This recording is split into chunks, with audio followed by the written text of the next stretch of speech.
الرجيم بسم الله الرحمن الرحيم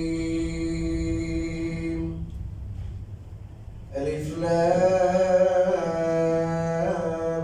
ميم ذلك الكتاب لا ريب فيه هدى للمتقين الذين يقيمون الصلاة ومما رزقناهم ينفقون بارك الله لنا ولكم الكرام প্রথমে মহান আল্লাহর দরবারে লাখ কোটি শুকরিয়া জ্ঞাপন করছি, যিনি আমাদের সবাইকে আজকের এই মহিমান্বিত দিনে, পবিত্র দিনে তার ঘরে হাজির হওয়া তৌফিক দান করেছেন। আলহামদুলিল্লাহ।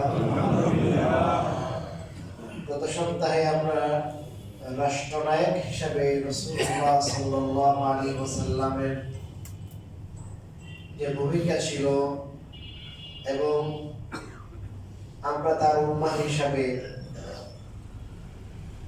আল্লাহ রাসূল সাল্লাল্লাহু আলাইহি ওয়াসাল্লামের রাষ্ট্রনীতি থেকে আমরা কি গ্রহণ করতে পারি, আমাদের রাষ্ট্র পরিচালনার আদর্শ কি হবে, নীতি কি হবে, এই ব্যাপারে কিছুটা আলোকপাত করেছিলাম। সেই সাথে রাসূলুল্লাহ সাল্লাল্লাহু আলাইহি ওয়াসাল্লামের জীবনের আরেকটা দিক, অত্যন্ত গুরুত্বপূর্ণ দিক, সেই বিষয়ে আমি আলোচনা শুরু করেছিলাম কিন্তু শেষ করতে পারি। সেটা হলো রাসূলুল্লাহ সাল্লাল্লাহু আলাইহি ওয়াসাল্লামের ইবাদত। যে আল্লাহ রাসূল আল্লাহ তাআলার একান্ত আবেদ ছিলেন, ইবাদত গুজার ছিলেন। তার ইবাদত কেমন ছিল, আর আমরা তার উম্মত হিসাবে এই ক্ষেত্রে আমাদের অবস্থান কি, আমরা কতটুকু ইবাদত করি, কিভাবে ইবাদত করি, কম্পেয়ার করতে হবে। একজন মানুষ সে যদি নিজেকে আল্লাহর বান্দা বলে দাবি করে, যদি আমি আল্লাহর বান্দা, আল্লাহর বান্দার অর্থ কি, আমি আল্লাহর গোলাম। বান্দা এটা ফার্সি শব্দ, এর অর্থ কি, গোলাম। আল্লাহর বান্দা হিসাবে আল্লাহর বন্দেগী অর্থাৎ গোলামি, এটার বহিঃপ্রকাশ বিভিন্ন ভাবে ঘটে। যে আমি যে আল্লাহর গোলাম, আমি বললাম আমি আল্লাহর বান্দা, আমি আল্লাহর গোলাম, আল্লাহ আমার সৃষ্টিকর্তা, আল্লাহ আমার খালেক, আমি তার মখলুক। আল্লাহ রাব্বুল আলামিন যেহেতু আমার খালেক, আল্লাহ আমাকে সৃষ্টি করেছে, আল্লাহর অবশ্যই আমার উপরে পাওনা আছে না? কি বলেন ভাই? আপনার ঘরে আপনার স্ত্রী, আপনি তার মালিক না, আপনি তার খালিক না, কিন্তু আপনার পাওনা আছে। আপনি যদি 2-3 হাজার কোনো মহিলাকে দেন মাসে, আপনার ঘরের কাজ করবে, কাজের বুয়া, তার উপরে আপনার পাওনা। আপনার ছেলে, আপনার মেয়ে, আপনার কর্মচারী, যাদেরকে আপনি বেতন দেন, ভাতা দেন, আপনার পাওনা। সবাই চিন্তা করি যে আমার পাওনাটা পাইলাম কিনা, আমাদের দলীয় নিয়ম এটাই। সবাই চিন্তা করে যে আমি পাইছি কিনা, আমার হকটা পাইলাম কিনা, এই ধান্দার ব্যাপার। ভাই বলে কি, ভাই আমি ভাইয়ের থেকে পাই নাই, বইলে বলে আমার ভাই আমার হক দেয় নাই, অমুকে বলে ভাই আমার বাড়িওয়ালা আমার ঠিক মতো পানি দেয় না, আর বাড়িওয়ালা বলে ও আমার ঠিক মতো মাসে ভাড়া দেয় না। সব সময় চিন্তা করো আমি যার কাছে পাইলাম না, এটা চিন্তা। কিন্তু আমাদের মাথায় ওইটা খুব কমই আসে যে আমার কাছে যে অন্যের হক আছে, ওই হকটা আমি কতটুকু দিলাম, আরেকজনেরও যে পাওনা আছে ওটা আমি কতটুকু দিলাম, ওটা আপনার খুব কমই লক্ষ্য। আল্লাহ তাআলার ব্যাপারে আল্লাহ মাফ করুক আমাদেরকে, আমরা যে অভিযোগগুলো করি, অনেক সময় আমরা অনুযোগ মুখে করি না, কিন্তু আচরণ উচ্চারণে করি। ভাই কেমন আছেন? আর কইেন না ভাই, 2 দিন থেকে জ্বরে ভুগতেছি, স্ত্রী করে বউ অসুস্থ, ছেলে একটা ওইটার ফুসকে হয়েছে, বক্স হয়ে গেছে, 5 মিনিট শুধু আল্লাহর নামে অভিযোগ দিই, এটা হয়েছে, এটা হয়েছে, এটা হয়েছে, এটা হয়েছে, এটা হয়েছে। এর ব্রেন যে এখনো ভালো আছে, সকালবেলা যে একবার ভাতও খেতে পারছে, রাত্রে ঠিক মতো ঘুমাইছে, তার চোখে ঠিক মতো কাজ করছে, তার পেটে ঠিক মতো কাজ করছে, কত নিয়ামত আছে, ওগুলো কিন্তু চিন্তায় নাই। সমস্যা কি? সব সমস্যাগুলো সব মাথায় থাকে আমাদের। তো আমি যে আল্লাহর বান্দা, আমি আল্লাহ আমাকে কি দিলেন না, কোথায় কোথায় আমার গ্যাপ আছে, অসুবিধা আছে, সমস্যা আছে, ওগুলো আমাদের মাথায় থাকে সবসময়। আর কি কি সুবিধা আল্লাহ আমাকে রাখছে, ওটা কিন্তু আমাদের মাথায় থাকে না। এই জন্য হাদিস শরীফে রাসূল কারীম সাল্লাল্লাহু আলাইহি ওয়াসাল্লাম বলেছেন, দুনিয়ার বেলায় তোমরা লক্ষ্য করো ওই সমস্ত মানুষের প্রতি যাদেরকে তোমাদের তুলনায় দুনিয়া কম দেওয়া হয়েছে। কেউ লাখপতি, তাহলে আপনি চিন্তা করবেন যে লাখ টাকা না 1000 টাকা আছে না, আপনি তার দিকে তাকান, দেখবেন আপনার শান্তি লাগবে, আলহামদুলিল্লাহ ওর থেকে তার ভালো আছে। আপনি ভাড়া থাকেন কাফের এলাকায়, 20,000 টাকা 22,000 টাকা ফ্ল্যাট নিয়ে থাকেন, আপনি দেখেন মহাকালের বস্তিতে এই লোকগুলো আছে, ওদিকে তাকাবেন, আল্লাহ রাসূল বলছেন এদিকে তাকাইতে, তাহলে শুকরিয়া হবে। আর যদি তাকান যে আমার পাশে তো কি আছে, আমার বন্ধু, তার তো 5টা 5-10টা বিল্ডিং এর মালিক, সে তাইলে শুধু অশান্তি আসবে। কি আমার বন্ধু একসাথে লেখাপড়া করলাম, 5টা বিল্ডিং এর মালিক, আমি একটা ফ্ল্যাটে দেখি না মালিক। তাহলে আল্লাহর নিয়ামত যতগুলো আছে ওগুলো আপনার খেয়ালে আসবে না, শুধু কি আসবে, না শুনতে আসবে। এই জন্য যাদেরকে আপনার তুলনায় কম দেওয়া হয়েছে, আল্লাহ অ্যাভেলেবেল আছে, অ্যাভেলেবেল, তাদের দিকে লক্ষ্য করেন, তাহলে শুকরিয়া আসবে।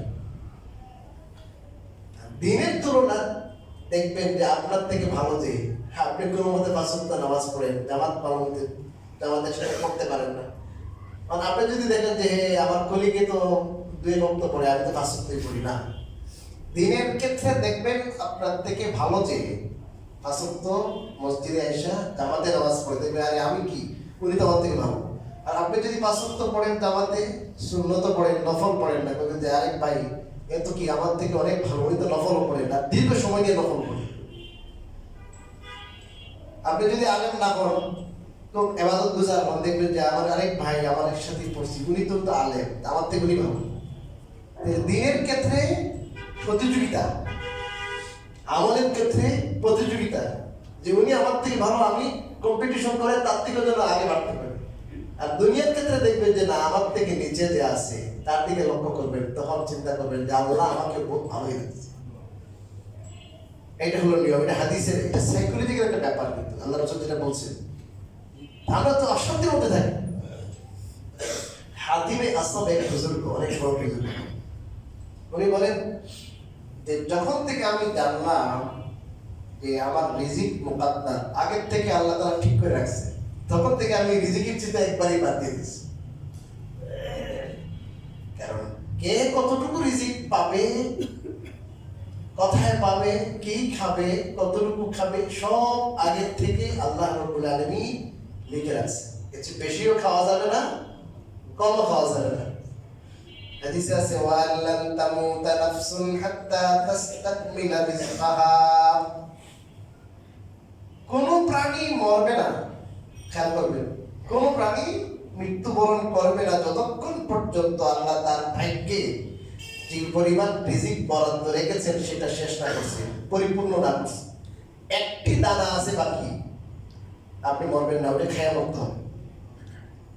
একটা মিষ্টি, বর্ণতার একটা মিষ্টি খাওয়ার আপনার কি আছে, লেখা আছে, ওটা খেতে হবে আপনাকে, আমি জীবনও যাইব না ওখানে।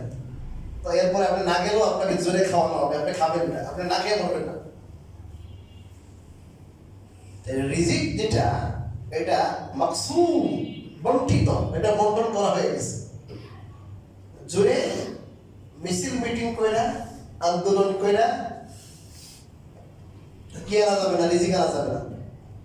অনেক জাহেল, অজ্ঞ, মূর্খ, দস্তখত ভালো করে জানে না, হাজার হাজার কোটি টাকার মালিক। আর অনেক শিক্ষিত MBA MPhil করা, বেটা কি মূর্খের আন্ডারে কি করতেছে? চাকরি করতেছে, অ্যাভেলেবেল আছে। মুরগির আন্ডারে কি করতেছে? চট্টগ্রাম দেখবেন বড় সদাগর আছে, এগুলো ব্যবসায়ীদেরকে সদাগর বলে, হাজার হাজার কোটি টাকার মালিক, মিল ইন্ডাস্ট্রিজের মালিক, শিক্ষা দেয়। আর এমবি এমপি করে ডবল ডক্টরেট করে ওদের আন্ডারে কি করতেছে? চাকরি করতেছে, স্যার স্যার বস বস পেতেছে। রিজিকের ব্যাপার। এই রিজিক নিয়ে মানুষ চিন্তা করে 2 নম্বরই করে, বেজাল করে না, বেজাল করে একটু 500 টাকার জিনিস 1000 টাকা বেচে। কোয়ালিটি 2 নম্বর কোয়ালিটি, এটা হাইস্ট, সবচেয়ে ভালো, এটা 1 নম্বর পেয়ে বেচতেছে। তো ব্যবসা তো ভালো জিনিস। এই মিথ্যা কথা বলে ধোঁকা দিয়ে সব হারাম করে বানাইছে। উদ্দেশ্য হলো টাকা বেশি কামানো। এখন যে ইবাদত করবে বেটা, এই ইবাদত একটু এলাও হবে না, সব হারাম, রক্তের মধ্যে হারাম ঢুকছে। রিজিকের ব্যাপারে যদি একই থাকে যে আমার রিজিক, আমার বাচ্চাদের রিজিক, আমার স্ত্রীর রিজিক, আমার পরিবার পরিজনের রিজিক, এটা আল্লাহ তাআলা ঠিক করে রাখছে। আমার হুকুম হলো যে আমি হালাল ভাবে হাত পা নাড়াবো, হালাল ভাবে কাজ করবো, আল্লাহ তাআলা দিবেন, দেওয়ার মালিক আল্লাহ। এটার একটা উদাহরণ হলো, জেলেরা যখন জাল নিয়ে যায় হাওরে, বিলে, নদীর মধ্যে দেখবেন ছোট ছোট নৌকা আছে, এই নৌকার মাথায় ওরা জাল নিয়ে বসে মাছ মারার জন্য, বুঝায় না মাছ। এই এই যে লোক, এর কাজ হলো জাল নিয়ে এসে বসছে, এইটার ভিতরে মাছ ঢুকানো, মাছটা শিকার করাইয়া দেওয়া, এটা আল্লাহর কাজ। আল্লাহ যখন হুকুম হবে 5000 টাকার একটা ডুই ঢুকে যাবে ওখানে, যাই মারবে, ওটা উঠে খাবে। আমরা একটু কি হাত পা নাড়াবো, একটু কাজ করবো, আর রিজিক দেওয়ার মালিক আল্লাহ, আল্লাহ রিজিক দেবে। তো যাই হোক, যেটা বলছিলাম কথাটা, যে আল্লাহ রাব্বুল আলামিন আমাদের খালেক, আল্লাহ আমাদের মালিক, আল্লাহ রাব্বুল আলামিনের আমাদের উপর পাওনা আছে। যে আমি যেমন 2-4 হাজার টাকা দেওয়ার কারণে, অথবা কাউকে আমার দোকানে চাকরি করে, অফিসে চাকরি করে, 28 দিন, 29 দিন, 26 দিন ডিউটি করে মাসে, এই জন্য তাকে আমি 20-25 হাজার টাকা দিই। এই জন্য আমি অনেক হক মনে করি যে ওর উপরে আমার হক আছে। একটু অ্যাবসেন্ট করলে নিয়ে তুমি আসো নাই কেন, একটু দেরি করলে আসো নাই কেন, একটু কাজে বিলম্ব করলে, অলসতা করলে, এই নিয়ে তুমি কি করবে, তোমার চাকরি নট করে দেবে কিন্তু তোমার। এই জন্য বাসে, গাড়িতে এই গরমের দিনে লটকে ঝুলে হইলেও চাইতেছে, গাড়ি নাই, রিক্সা নাই, চাইতেছে, অসুস্থ হলেও চাইতেছে, বেটার হক আছে, বেটা আমার টাকা দেয়। আর আল্লাহ রাব্বুল আলামিনের কি হক আছে আমার উপরে? আল্লাহ রাব্বুল আলামিনের দেওয়া, আল্লাহর দান, আল্লাহর অবদান, এটা যে আপনার ওই বস যে আপনাকে 20,000 দেয়, 40,000 দেয়, 5,000, 10,000 দেয়, এর চেয়ে 1000 কোটি গুণ বেশি।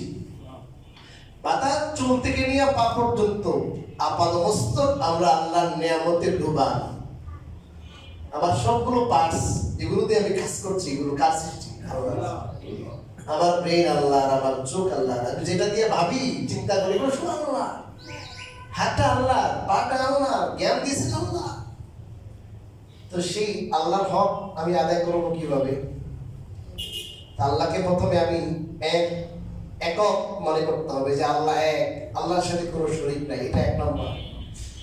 আর 2 নম্বর হলো আল্লাহ রাব্বুল আলামিনের বন্দেগী করা, আল্লাহর গোলামি করা। আমি মেনে নিলাম যে আল্লাহ আমার খালেক, আল্লাহ আমার মালিক, আর আমি তার মাখলুক, আমি তার নগণ্য বান্দা, গোলাম। তিনি আমার মালিক, আমি তার গোলাম। এখন এই গোলামি, এটার বহিঃপ্রকাশ, এটা তো আমি মুখে দাবি করলাম, এটা বহিঃপ্রকাশ হবে কেমনে? এটা বহিঃপ্রকাশ হবে নামাজের মাধ্যমে। কিসের মাধ্যমে? নামাজের মাধ্যমে। এমনি তো আছে যে আল্লাহ রাব্বুল আলামিনের পক্ষ থেকে যে রাসূল সাল্লাল্লাহু আলাইহি ওয়াসাল্লাম এসেছেন আল্লাহ তাআলার দ্বীন নিয়ে, আল্লাহর বিধান নিয়ে, এই সবগুলোকে অপকটে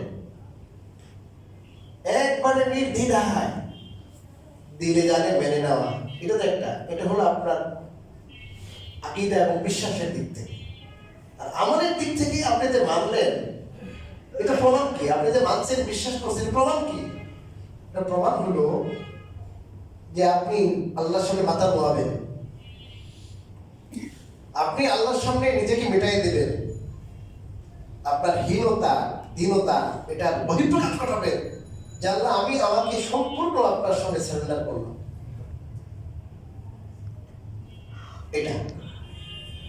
এটার জন্য ইসলামের মধ্যে ইমানের পরে সবচেয়ে গুরুত্বপূর্ণ আহাম জিনিস হলো নামাজ। হযরত ওমর রাদিয়াল্লাহু তাআলা যখন খলিফা হইলেন তখন উনি তো প্রায় অর্ধ জাহানের বাদশা ছিলেন। ওনার যতগুলো রাজ্য ছিল প্রত্যেক এলাকায় গভর্নরদের কাছে চিঠি লিখলেন, গভর্নর সাহেবান আপনাদের জিম্মায় অনেকগুলো কাজ আছে, কিন্তু আমার কাছে সবচেয়ে গুরুত্বপূর্ণ ভেরি ইম্পর্টেন্ট কাজ হলো নামাজ। এই নামাজটা কায়েম করেন। যে ব্যক্তি নামাজ কায়েম করলো সে পুরা দিন কায়েম করবে। মান আকামাহা ফাকাদ আকামাদ-দ্বীন, যে নামাজ কায়েম করলো সে দিন কায়েম করলো। ওয়া মান হাদামাহা ফাকাদ হাদামাদ-দ্বীন ওয়া মান দাইয়াহা ফাহুয়া লিমা সিওয়াহা আযইউ।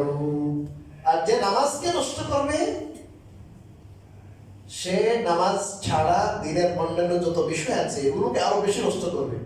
আমাদের সমাজে মেলা মানুষ এমন আছে, আমি দেখেছি, বলে হুজুর আমি নামাজ কালাম ঠিক মতো পড়ি না, ঠিক আছে, কিন্তু আমার ইমান ঠিক আছে, আমি কিন্তু কাউকে ধোঁকা দিই না, আমি মিথ্যা কথা বলি না, বাটপারি সিটারি করি না, আর ও তো নামাজও পড়ে বাটপারিও করে। ও ধরনের নামাজ আমার দরকার নেই, নামাজ পড়ি না ঠিক আছে কিন্তু ইমান ঠিক আছে। এমন লোক আপনারা পাইছেন কিনা জানি না, আমি পাইছি। কিন্তু নামাজ পড়ে না, ওটার কোনো অনুশোচনাও নাই তার মাঝে। আরেকজনের নামাজ পড়ে, হয়তো তার নামাজ, আমি সামনে আলোচনা আসতেছি না, ওই তার নামাজের ত্রুটির কারণে সে এখনো নামাজের বাইরে সে দিন মানতে পারে না। তার নামাজের ত্রুটির কারণ, নামাজ যদি ঠিকঠাক ভাবে করতো তাই বাইরে মিথ্যা কথা বলতো না, খেয়ানত করতো না, 2 নম্বরই করতো না, ভেজাল করতো না। যার নামাজ ঠিক সে জীবনও কি করতে পারে না, ভেজাল করতে পারে না। কেন পারে না আমি একটু পরে বলতেছি, আমি বলে গেলাম তার স্মরণ করে দিই। আমি সফর থেকে আসছি তো একটু ঠিক লাগছে, অনেক লং গিয়েছিল। 3 দিন ব্যাপী আমাদের একটা মাহফিল ইজতেমা, প্র্যাকটিক্যাল শেখানো হয়, শুধু বয়ান না, সেটা প্র্যাকটিক্যাল শেখানো। রাইটে আসছি। যাই হোক, যেটা আমি বলতে চাচ্ছিলাম সেটা হলো হযরত ওমর রাদিয়াল্লাহু তাআলা বলেছেন যে নামাজকে নষ্ট করবে সে দিনের অন্যান্য বিষয়কে আরো বেশি নষ্ট করবে। এক নম্বর কি বলেন, নামাজ। এই জন্য হাদিসে আছে নামাজ ইমাদুদ্দিন, দিনের মূল স্তম্ভ। ইবাদ বুঝাইবার জন্য আপনাদের কি বুঝাবো, এই মনে আছে, মনে করেন আপনার একটা তাবু আছে না, তাবু, এই তাবুর যে মূল খুঁটি যদি ওটা না থাকে তাহলে তাবু থাকবে, তাবু থাকবে। যার নামাজ নাই দিনে তার কোনো অংশই নাই। হাদিস শরীফে রাসূল করিম সাল্লাল্লাহু আলাইহি ওয়াসাল্লাম বলেছেন, আল্লাহ, এই হাদিস বলতেও বড় ভয় লাগে। আব্দুল্লাহ ইবনে আমর রাদিয়াল্লাহু তাআলা থেকে বর্ণিত, আন্নাহু যাকারাস সালাতা ইয়াওমান, রাসূলুল্লাহ সাল্লাল্লাহু আলাইহি ওয়াসাল্লাম একদিন নামাজের আলোচনা করলেন আর বললেন, মান হাফাজা আলাইহা, যে নামাজ যথাযথভাবে পড়বে, কন্টিনিউ নামাজ পড়বে, বাইসে বাইসে না, একদিন পড়লে 2 দিন না, এরকম না, যোহর পড়লে ফজর নাই এমন না, কন্টিনিউ যে নামাজ পড়বে। হাফিজাহা ওয়া হাফাজা আলাইহা, নামাজের হেফাজত করবে আর সবসময় কন্টিনিউ নামাজ পড়বে। কানাত লাহু নূরান ওয়া নাজাতান ওয়া বুরহানান ইয়াওমাল কিয়ামাহ, কিয়ামতের দিন তার জন্য তার নামাজটা নূর হবে, আলো হবে, ওটা নাজাতের কারণ হবে। সে যে আল্লাহর বান্দা, আল্লাহর বান্দা, সে এটার দলিল হবে যে আল্লাহর বান্দা সে, এই যে নামাজ নিয়ে আসছে। আমার লাম ইউহাফিজ আলাইহা, আর যে কন্টিনিউ নামাজ পড়বে না, লাম ইয়াকুন লাহু নূরান ওয়ালা নাজাতান ওয়ালা বুরহানান, এর কোনো নূর নাই, আলো নাই, নাজাত নাই, কোনো দলিল নাই। এখন আখিরাতে যখন যাবে কিছু নাই, স্ত্রী সন্তান এদের জন্য তো অনেক কিছু করছিল না, নাই স্ত্রীও নাই, সন্তানও নাই, কেউ নাই। যাবার জন্য চেষ্টা করলো, 2 নম্বরই করলো, বেজার করলো, কেউ নাই। এখন কি করবো? এখন নামাজও পড়ে নাই, কি জন্য? ওই সন্তানদের জন্য নামাজ পড়ে নাই, টাকার জন্য নামাজ পড়ে নাই। এখন কি এই কিয়ামতের দিন থাকবে? আল্লাহু আকবার। তার জন্য কোনো নূর নাই, নাজাতের ব্যবস্থাও নাই, আর তার জন্য কোনো দলিলও নাই। وكان يوم القيامة مع فرعون وهامان وأبي بن خلف। আপনারা জানেন তো, এই পুরো পৃথিবীর মধ্যে যতগুলো কাফের আসছিল, এর মধ্যে নিকৃষ্টতম কাফের যে দাবি করছিল আমি আল্লাহ রব। কি দাবি করছিল? আনা রব্বুকুমুল আলা।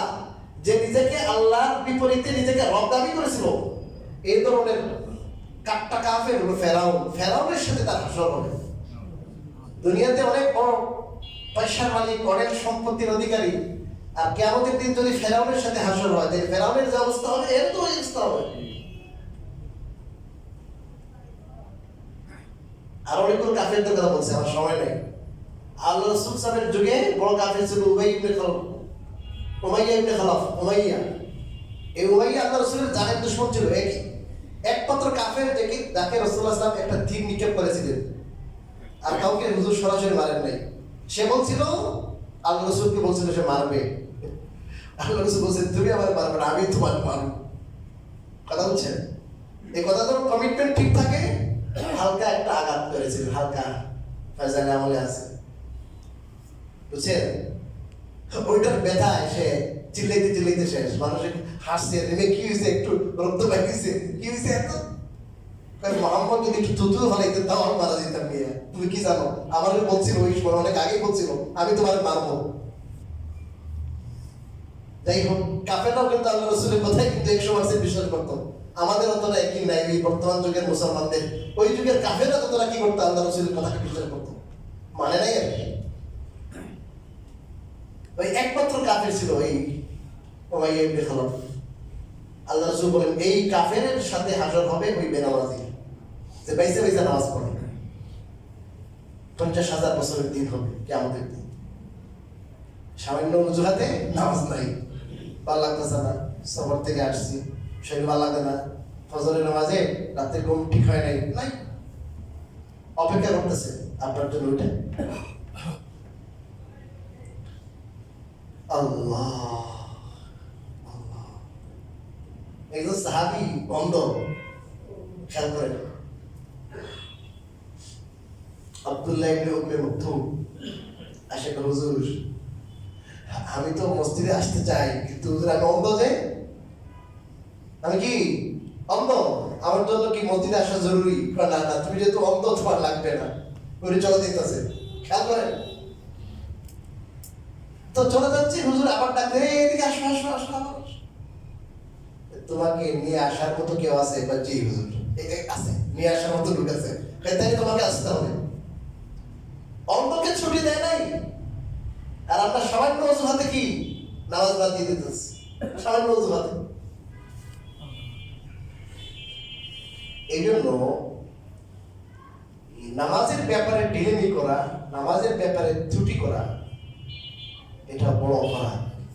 এটার কারণে আখিরাতে মারাত্মক পরিণতি অপেক্ষা। যদি নামাজ যদি আপনার কোনো ডিস্টার্ব হয়ে যায়, নামাজে যদি আপনার ঝামেলা থেকে যায়, সব জায়গায় আটকা পড়ে যাবে। আউয়ালু মা ইউহাসাবু বিহিল আবদু ইয়াউমাল কিয়ামাতিস সালাত। কিয়ামতের দিন সর্বপ্রথম নামাজের হিসাব হবে। এই জায়গায় যদি কেউ আটকা পড়ে যায়, শেষ। তো এই নামাজের ব্যাপারটা খুব গুরুত্ব দিতে হবে। আল্লাহর ইবাদত যে আমি করি, আমি যে আল্লাহর গোলাম, এটা বহিঃপ্রকাশ করাইতে হবে নামাজের মাধ্যমে। যে আল্লাহ আপনি আমার সৃষ্টি করেছেন, আল্লাহ আপনার পানি খেয়ে আমি বাঁচি, আল্লাহ আপনার নিয়ামত খেয়ে আমি বাঁচি, আল্লাহ এই জন্য আমি আমার মাথাটাকে আমি নয়ে দিলাম, রুকুতে গেলাম, সিজদার মধ্যে যাই একবারে লুটে পড়লাম। এই যে এরকম দাঁড়িয়ে আমরা দাঁড়িয়ে হাত বাঁধি, এটা আল্লাহ রাব্বুল আলামিনের সামনে নিজের বন্দেগীর বহিঃপ্রকাশ। আল্লাহর সামনে আমি বিনীতভাবে দাঁড়াইলাম, মানে কিন্তু বুক টান করে দাঁড়ায়, এটা সুন্নতের খেলা। মাথাটা থাকবে আপনার সিদ্ধার জায়গায় থাকবে, ওখানে মাথাটা আপনার সিদ্ধার জায়গায় থাকবে, বুক টান করে থাকলে তো সিদ্ধার জায়গায় থাকবে না। তো নামাজটা হলো নিজের বন্দেগী, নিজের গোলামী বহিঃপ্রকাশ, যে আমি আমার কোনো এখতিয়ার নাই, আমি একটা গোলাম, আমি আপনার হুকুমের গোলাম। তো দাঁড়িয়ে এসে বলল আলহামদুলিল্লাহি রাব্বিল আলামিন, সব প্রশংসা রব্বুল আলামিনের, রব্বুল সব বিশ্ব জগতের, আমি সহ আলমের ভিতরে আমিও আছি। আমার রব, আমার কি রব পালনেওয়ালা, তিনি কিয়ামতের দিনের মালিক, মালিক ইয়াউমুদ্দিন, আর রহমান আর রহিম, পরম করুণাময় দয়ালু। কিয়ামতের কথা স্মরণ করতেছে যে কিয়ামতের দিনের মালিক উনি, বিচারের দিনের স্বামী। যে মানুষ প্রতিবেলা নামাজে, প্রত্যেক রাকাত নামাজে বলে যে আল্লাহ আপনি আমার রব, আপনি সব, আপনার কিয়ামতের দিন আসবে, ওই কিয়ামতের দিন একমাত্র মালিক আপনি থাকবেন, আপনি হিসাব নেবেন, আর হেদায়েতের দোয়া করতেছে আল্লাহ আমার হেদায়েত দান করেন। আগে যে সমস্ত আপনার নেক বান্দারা, নেককার বান্দারা চলে গেছিল, ওই পথে আল্লাহ আপনি ওকে চালান, ইহদিনাস সিরাতাল মুস্তাকিম, সহজ রাস্তা, সোজা রাস্তায় চালান। কোন রাস্তা? সিরাতাল লাযিনা আন'আমতা আলাইহিম, যাদের প্রতি আপনি অনেক বড় নিয়ামত দিয়েছেন, নেলাম করেছেন, পুরস্কার দিয়েছেন তাদেরকে, অর্থাৎ নবীহীন, সিদ্দিকীন, সালেহীন, শুহাদা, এদের প্রতি আপনি অনেক চালান। আপনি এগুলো দোয়া করতেছেন আল্লাহর সামনে, মাথা নয়ে, আবার রুকুতে গিয়া আপনি একবারে নিজেকে বিলাই দিলেন, আর মাটিতে গিয়ে তো একবারে ধূলিসাৎ করে দিলেন, মাটির সাথে মিশিয়ে দিলেন আপনার নিজেকে আল্লাহর সামনে। এখন আপনি নামাজের বাইরে দিয়ে চুরি করবেন। নামাজের যে আবেদনটা, যে ফিলিংসটা আসে নামাজের মাধ্যমে, কেউ যদি খুশু হুজুর সাথে নামাজ কি জিনিস, নামাজের হাকিকত বুঝে নামাজ পড়ে, সে নামাজের বাইরে 2 নম্বর পড়তে পারে না। তো প্রতিনিয়ত তাকে শয়তানে খুঁচাইতেছে, আর সে কিন্তু নামাজ দাঁড়ায় বলতেছে যে না আসল তো না, আপনার কাছে আমার হাজিরা দিতে হবে, আপনি রব্বুল আলামিন, আপনি মালিক। যে নিজের মালিকের সামনে একবারে লুটে পড়লো, তার সর্বোচ্চ সম্মানের জায়গা, তার কপাল, তার মাথা, ওটা একবারে মাটির সাথে লাগিয়ে দিল, ওই লোক কি নামাজের বাইরে যাই আল্লাহর হুকুমের বিরুদ্ধাচরণ করবে না? আমি বলছিলাম একটু আগে, একটু পরে বুঝবে। আমরা যে নামাজ পড়ি না বুঝে পড়ি, নামাজ পড়তে পড়তে নামাজ অভ্যাসে পরিণত হয়ে গেছে, আমরা বুঝি না যে কি করতেছি। একটা লোক যদি বলে মেয়ে আমার সামনে সারেন্ডার করো, রুকু করো, আমার সামনে সিদ্ধা করো, তখন না বুঝবেন এটা যে মিয়া হ্যাঁ দরকার হলে বাবার 1 বিঘা জমি বেচে আনবো, তাও তোমার সঙ্গে মাথা নোয়াবো না, ঠিক না? তো সব বুঝি যে মাথা নোয়ানো কি জিনিস, আর এখানে আল্লাহর সামনে মাথা নইতে পেতে এটা কি হয়ে গেছে, অভ্যাস হয়ে গেছে। এই জন্য ভাই আমরা নামাজের ব্যাপারটা একটু চিন্তা করি যে আসলে এই নামাজটা কি জিনিস। হাদিস শরীফে আছে রাসূল কারীম সাল্লাল্লাহু আলাইহি ওয়াসাল্লাম বলেছেন, যে মানুষ নামাজ পড়ে কিন্তু নামাজ তাকে অশ্লীল কাজ থেকে, গর্হিত কাজ থেকে আপনার বাধা দেয় না, তার কোনো নামাজ নাই। আপনি আমি যদি নামাজ পড়ি, আর আপনার আমার কাছে মোবাইল আছে, সিনেমা হলে যাওয়া লাগে না, যদি আমি জানি যে আসলে আমার মাধ্যমে গুনাহ হচ্ছে, অশ্লীল কাজ হচ্ছে, আমার চোখের আলো হইতেছে, আমি নামাজও পড়ি, অশ্লীল কাজও করি, অশ্লীল জিনিস দেখি, তাহলে বুঝতে হবে আমার নামাজ হচ্ছে না। 21তম পারার একবারে প্রথম আয়াত, আল্লাহ বলেন হে নবী আপনি তেলাওয়াত করেন আপনার প্রতি যা ওহী নাযিল করা হয়েছে, মিন কিতাবে রাব্বিক, আপনার প্রতিপালকের কিতাব, ওয়াকিমিস সালাত, নামাজ কায়েম করেন, ইন্নাস সালাতা তানহা আনিল ফাহশাই ওয়াল মুনকার, নিশ্চয় নামাজ অশ্লীল কাজ থেকে এবং গর্হিত কাজ থেকে বিরত রাখে। আল্লাহ বললেন নামাজে বিরত রাখে, আর আমি নামাজও পড়ি আবার ওইটা কাজ করি, তাহলে আল্লাহর কথা সত্য নাকি আমাদের নামাজ সত্য? কথা বুঝেন নাই?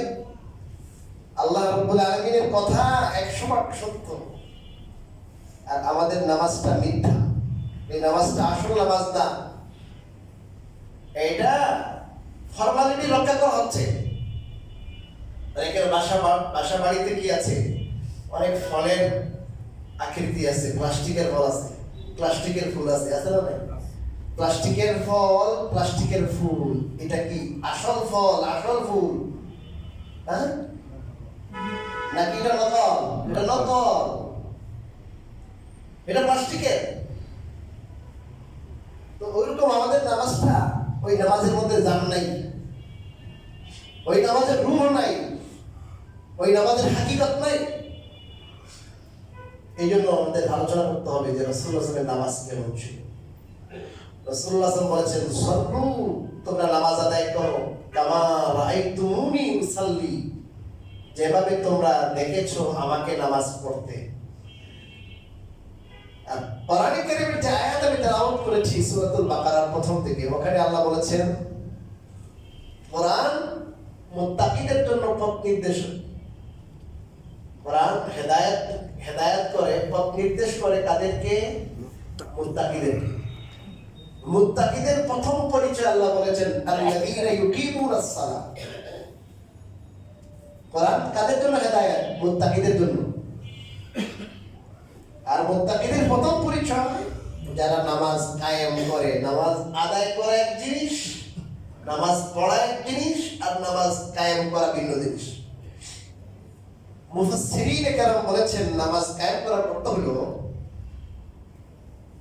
যে নামাজের ফরজ, নামাজের ওয়াজিব, নামাজের সুন্নাত এবং পারলে মুস্তাহাব, এই সবগুলো জেনে খুশু খুজুর সাথে নামাজ আদায় করাকে নামাজ কায়েম করা বলে। নামাজের ফরজ কয়টা জানি না? 13টা ফরজ আছে, ভিতরে বাইরে মোট 13টা ফরজ। নামাজের ওয়াজিব আছে 14টি, নামাজের সুন্নাত আছে 51টি। সুন্নাত 51টি, ওয়াজিব 14টি, ফরজ 13টি, এটা জানতে হবে। এরপরে আরো মুস্তাহাব আছে, ওগুলো যাই না। আর নামাজের জান হলো, নামাজের প্রাণ হলো খুশু খুশু, অর্থাৎ মনে প্রাণে নামাজ আদায় করা। যে আমার সামনে আমার বাদশাহ, সারা জাহানের বাদশাহ, তার সামনে আমি দাঁড়িয়ে আছি, আমি তার গোলাম। ও হাদিস শরীফে রাসূল করিম সাল্লাল্লাহু আলাইহি ওয়াসাল্লাম বড় মজার কথা বলেছেন, খুব সুন্দর আমাদেরকে নির্দেশনা দিয়েছেন যে নামাজ কিভাবে খুশু খুশুর নামাজ হবে। সল্লি সালাতা মুওয়াদ্দিইন বা মুওয়াদ্দাইন, ওই ব্যক্তির মতো নামাজ পড়ো যে ব্যক্তি তোমাকে বিদায় করতেছে বা তুমি তাকে বিদায় করতেছো। তার মাত্র হলো জীবনের যেন শেষ নামাজ। একটা লোককে ফাঁসির কাস্টে ঝোলাবে, ভাই আমারে 10টা মিনিট কে দেন। আমাদের জীবনে বহু পাপ করেছি, বহু অন্ধকারে বহু পাপ, লোকালয়ের অন্তরালে অনেক পাপ করছি। এখন যে আমি নিশ্চিত মারা যাবো, শেষ আল্লাহর কাছে কি করি? 2 রাকাত নামাজ পড়ে তওবা করি। ওই লোক সে নিশ্চিত জানে এই 2 রাকাত নামাজের পরে আর তার কি নেই, দুনিয়াতে আর হায়াত নাই, শেষ। ওই লোক যেমন নামাজ পড়বে, আপনি ওই রকম কি পড়েন? নামাজ পড়েন। কারণ ওই লোক সে নিশ্চিত জানে সে মারা যাবে, আসলে নিশ্চিত না। অনেক লোকের এরকম ফাঁসির অর্ডার হয়েছে, ফাঁসির মঞ্চ থেকে তার ফাঁসির কি ক্যান্সেল করা হয়েছে।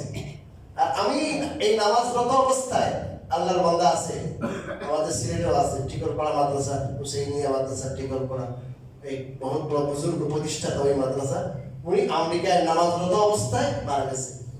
নামাজ পড়া শেষ হওয়ার আগে মারা গেছে। আমার নানি সিদ্ধারত অবস্থায়, সিদ্ধা পড়া অবস্থায় মারা গেছে। এখন নামাজ পড়ে আপনি ফারেক হবেন, ওটারও কি নেই, কোনো ভরসা নেই। নামাজ পড়ে মসজিদ থেকে বের হবেন, ওটারও কোনো কি নেই। আমার আপন চাচা